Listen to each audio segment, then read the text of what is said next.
নামাজে মনোযোগ দেওয়ার জন্য এরকম কি কি কাজ করলে আপনার খুশু আসবে এবং হচ্ছে যে নামাজে আপনি মনোযোগ দিতে পারবেন ইনশাআল্লাহ।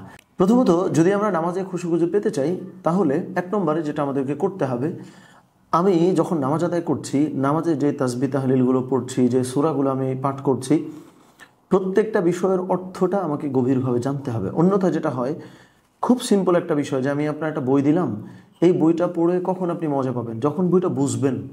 সো নামাজে আপনি তখনই মনোযোগ দিতে পারবেন যে নামাজে কি বলতেছেন এগুলো আপনি বুঝতেছেন।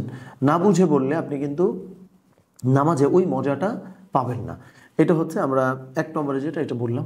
দুই নম্বরটা হলো, নামাজে যদি আমি মনোযোগ দিতে চাই বা যদি নামাজে মনোযোগ বসাতে চাই, তাতে করে যেটা আমাকে করতে হবে, আমরা অনেকেই হয়তো এরকম আছে যে আমার মাথায় নামাজ একটা জিম্মাদারি বা একটা রেসপন্সিবিলিটি, আমি হচ্ছে যে কোনো রকম ধাপ করে নামাজটা আদায় করলাম বা নামাজের টাইম হয়েছে, কেউ আমার ডাক দিচ্ছে, আমি মসজিদে চলে গেছি বা জামাতে নামাজ পড়ে ফেলেছি।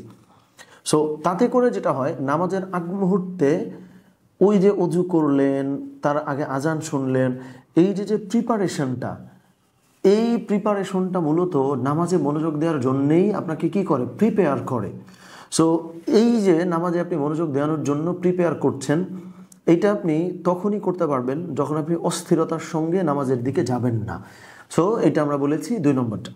3 নম্বরটা হইল, যদি নামাজে ধরেন আমি মনোযোগ দিতে চাই, সো প্রতিনিয়ত আমি যে নামাজ আদায় করছি, নামাজ পরবর্তীকালে আমি যদি একটু দোয়া পড়ি বা যে তাসবিহ তাহলিলগুলো আছে, যে ওজিফাগুলো আছে নামাজ পরবর্তীকালে, আসলে তাতে করে কি হয়, ফার্স্ট অফ অল নামাজের আগ মুহূর্তের প্রস্তুতিটা আপনার সুন্দর হয়েছে, এক, মাঝখানে নামাজে যা পড়তেছেন সেটাও ভালো করছেন, 2, এবং নামাজের পরে যে তাসবিহ তাহলিল সেটাও আপনি পড়ছেন। তাহলে কি হইল, 2 পাশে মাঝখানে পুরোটা মিলে আপনি দেখেন নামাজটা মিনিংফুল বা নামাজটা অর্থবহ হওয়ার একটা সম্ভাবনা তৈরি হলো। এবং হচ্ছে যে নামাজে আপনি, তাতে করে যেটা হবে, নামাজে কনসেন্ট্রেশন দিতে পারবেন, নামাজে ফোকাস দিতে পারবেন, নামাজে মনোযোগ দিতে পারবেন, এই জিনিসটা আপনি অ্যাচিভ করে ফেললেন।